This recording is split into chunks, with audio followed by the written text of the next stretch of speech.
Firm ticket होने के बावजूद सीट पर अवैध यात्रियों का कब्जा। जिला उपभोक्ता विवाद प्रतिशोध आयोग ने रेलवे को दोषी ठहराया।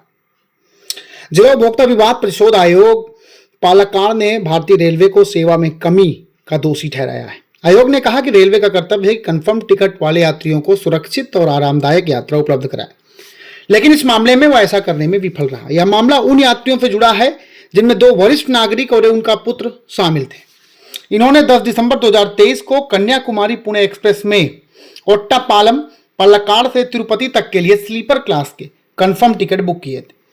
हालांकि ट्रेन में चढ़ने पर उन्होंने पाया कि उनकी सीटों पर बिना आरक्षण और बिना टिकट वाले यात्री बैठे हुए थे। शिकायत के अनुसार स्लीपर कोच में अत्यधिक भीड़ थी, जहां यात्री फर्श और बर्थ के नीचे तक लेटे हुए थे, जिससे यात्रा बेहद असुविधाजनक हो गई। शिकायतकर्ता ने टीटीई और आरपीएफ कर्मियों को खोजने की कोशिश की, लेकिन उसे कोई नहीं मिला। इसके बाद उन्होंने रेलवे मदद ऐप के जरिए शिकायत दर्ज कराई, लेकिन लंबे समय तक कोई प्रभावी कार्रवाई नहीं हुई। यात्रा के दौरान स्थिति और खराब होती गई, यहां तक कि वॉशरूम तक जाना भी मुश्किल हो गया।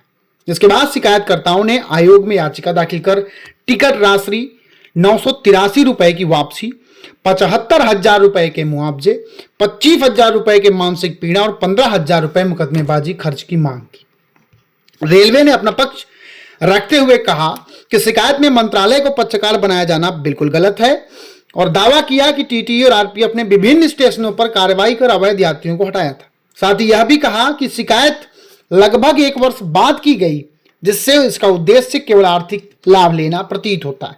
हालांकि आयोग ने रेलवे के इन तर्कों को सिरे से खारिज कर दिया।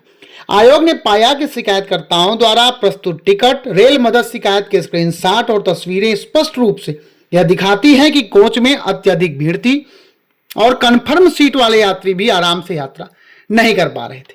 आयोग ने यह भी कहा कि रेलवे अपने दावों के समर्थन में कोई ठोस साक्ष्य प्रस्तुत नहीं कर सका और ना ही टीटीई जैसे कर्मचारियों को गवाह के रूप में पेश किया गया। आयोग ने निष्कर्ष निकाला कि ऐसी परिस्थितियों में यात्रियों को सुरक्षित और आरामदायक यात्रा उपलब्ध नहीं कराना सेवा में कमी है। हालांकि शिकायतकर्ताओं ने यात्रा पूरी कर ली थी, इसलिए आयोग ने टिकट राशि की वापसी से इनकार कर दिया। आयोग ने शिकायत को आंशिक रूप से स्वीकार करते हुए रेलवे को निर्देश दिया कि वह शिकायतकर्ताओं को 50,000 रुपए मुआवजा, 25,000 रुपए मुकदमेबाजी खर्च अदा करे।